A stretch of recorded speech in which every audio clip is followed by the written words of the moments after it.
అన్నా ఇప్పుడు సారన్నట్టు art college Osmania university అంటే రాజ్యానికి ఒక యుద్ధ భూమిలాగా వాళ్లకు వాళ్ళే భ్రమకులోని ఇక్కడ ఏవో ప్రత్యేకమైన శక్తులు ఊహించుకుంటూ ఇలా మా తమ్ముల దగ్గరికి రావాలనుకున్న అమ్మనాన్నలకు రాకుండా అనేక మంది ఉద్యమాన్ని బలపరుస్తున్న ప్రజలు రావడానికి మొత్తం ఉస్మానియా యూనివర్సిటీకి ఒక ఇనుప కంచె కట్టి ఇనుప బుట్ల సప్పులతో బెదిరియాలనుకుంటుంది చట్టం. వాళ్ళ వస్తు ప్రకటన ఒక నేపథ్యాన్ని సృష్టిస్తే ఇప్పుడు 3వ ప్రకటన వస్తుంది అన్న వార్త వెలువడుతున్నదో లేదో మళ్లీ జేసీ దివాకరు ఏషమేయాలనుకుంటున్నాడు. బిడ్డ నీకు రాయలసీమలో నీ బస్సులు నడిపించుకో, అభ్యంతరం లేదు. నువ్వు పెరేడ్ గ్రౌండ్ లో సమైక్యత ఆంధ్ర ఉద్యమం చిరంజీవితో జతగట్టి నడిపేయాలనుకుంటే నీ శర్మను ఒలిసి తెలంగాణ ప్రజలకు చెప్పులు కుడుతుంది. అభివృద్ధి సంఘాలకు వస్తున్నారు. మేము శాంతియుతంగా ఇక్కడ నిరాహార దీక్షలు చేస్తుంటే ఉస్మానియా యూనివర్సిటీకి కంచె ఆ ఇనుప కంచె కట్టిన రోషన్లకు జేసీ దివాకర్ మళ్లీ కయ్యానికి కాలు ఊపేందుకు వాడు ప్రయత్నం చేసుకుంటే మీకు చెవులు కనబడడం లేదా, కన్ను కనబడడం లేదా? మీకు దమ్ముంటే జేసీ దివాకర్ రెడ్డి పబ్లిక్ గార్డెన్లో మీటింగ్ ఎందుకయ్యా, పిరేడ్ గ్రౌండ్ లో మీటింగ్ ఎందుకు? మీకు దమ్ముంటే ఒకసారి ఉస్మానియా యూనివర్సిటీ దాకా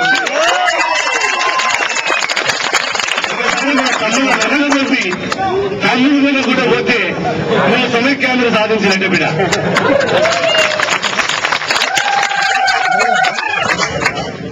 నీ చిరంజీవి వెండితెర మీద హీరో, కానీ మా జేసీ విద్యార్థులు గుండెతెర మీద హీరోలాలు. వెండితెర మీద గుండెతెర మీదకి ఎంత తేడున్నదో మీరు గమనించాలి.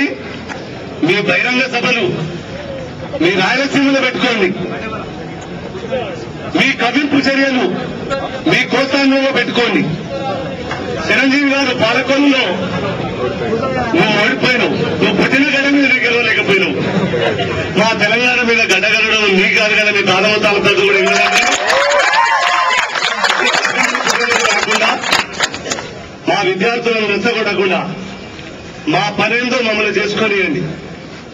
మీకు ఇంత రక్తము ఈ నేల దడిస్తే మేము తెలంగాణ ఇస్తాము, సమైక్యవాదాన్ని ఊరుకుంటాము అని మీరు అనుకుంటే ఇక్కడ పెద్ద ఇబ్బంది కాదు.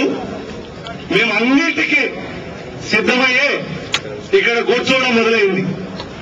రేపు 3వ తారీఖు నాడు మా విద్యార్థి గర్జన ఎలా ఉంటుందో అప్పుడు అది అయినాక నువ్వు ఆలోచిస్తాం. మీటింగ్ పెట్టుకునేది మీరు అనేకమైన నేపథ్యాలను సృష్టించి తెలంగాణకు విఘాతం కలిగిస్తానుకునేది మీ ఆత్మద్రోహాలకు నిదర్శనమే తప్ప మమ్మల్ని ఆపే తరం మీకు కాదు. మీ ఢిల్లీలో ఉన్న మీ సోనియమ్మ కూడా శాత కాదు ఇప్పుడు.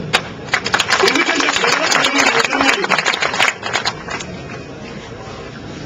ఒక 1000, 2000, 3000 జనాలు వస్తే ఏదో పప్పు పుట్టాలు పెట్టి వాళ్ళకు రుమాలు చుట్టొచ్చు. కానీ 4 కోట్ల మంది సామూహికంగా రోడెక్కిండ్రు బిడ్డ. ఇక మీకు పరాజకాలు బంద్ పెట్టి అయినా జేసీ దివాకర్ రెడ్డికి ఒక్క మనవి చేస్తాను.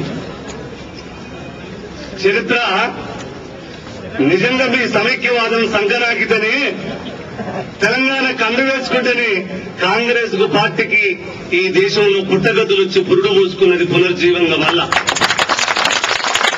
సమైక్యవాదం సంకరాకిందని మేము నాకు చెప్పింది, మీ వైఎస్ రాజశేఖర రెడ్డి చెప్పిండు. నిన్నటి దాకా మా 9వ తారీఖు ప్రకటన వచ్చేదాకా మీరు ప్రత్యేక రాయలసీమ, ప్రత్యేక ఆంధ్ర అన్న వరకున్న వాళ్ళు మీకు సమైక్యవాదం ఎందుకు వచ్చింది? మీ బస్సులు నడవడానికి సమైక్యవాదం కావాలా?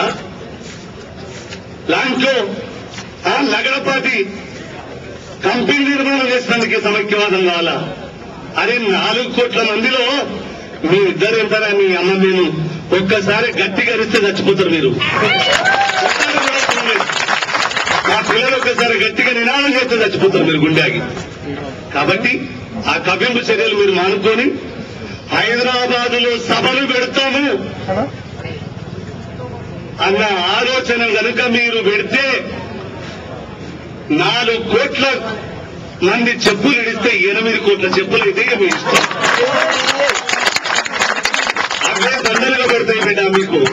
మీ గుండెల మీద 4 కోట్ల మంది ప్రజల చెప్పులు 8 కోట్లుగా దండలేసి మీ వేదిక మీదకి ఊరేగింపుకు వస్తుంది. జాగ్రత్త, మా పనిలో మమ్మల్ని చేసుకొనియండి.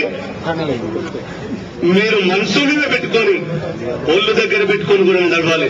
మేము ఎవరిని అనడం లేదు, మేము శాంతియుతంగానే ఇక్కడ జరుపుకుంటున్నాం. కానీ ఈ యూనివర్సిటీలకు మీరు ఒకటి కూడా చేయాలి వల్ల వచ్చిన నాయకులకు చెప్పండి. ఫస్ట్ ఆ గేట్ దించాలి. ఎవరిని మేము నిర్బంధిస్తలేము. ఏ ప్రజలకు మేము అనుమంతా కూడా విఘాతం కలిగిస్తలేము. ఆ పోలీసులు, ఆ చట్టము, ఆ ప్రభుత్వాలు, ఆ రోషయ్యనే వచ్చిపోయే జనాలకు విఘాతం కలిగిస్తున్నారు. దాన్ని కూడా ఎందుకంటే నిన్న టెంట్ గుంజకపోతే ఎట్లా సాధించుకున్నామో మనం ఈ గేట్లను కూడా తెరిపేయకపోతే మాత్రం, ఎందుకంటే రేపు మన 3వ తారీఖు అంత ఇబ్బంది అవుతుంది. ఫస్ట్ నుంచి మనం కూడా ఒక పై ఎత్తుగడేస్తూ మన ప్రయాణాన్ని, మన పోరాటాన్ని దిగ్విజయంగా ముందుకు తీసుకుపోవాలని మీ జేఏసీ విద్యార్థులకు మనవి చేస్తున్నాను.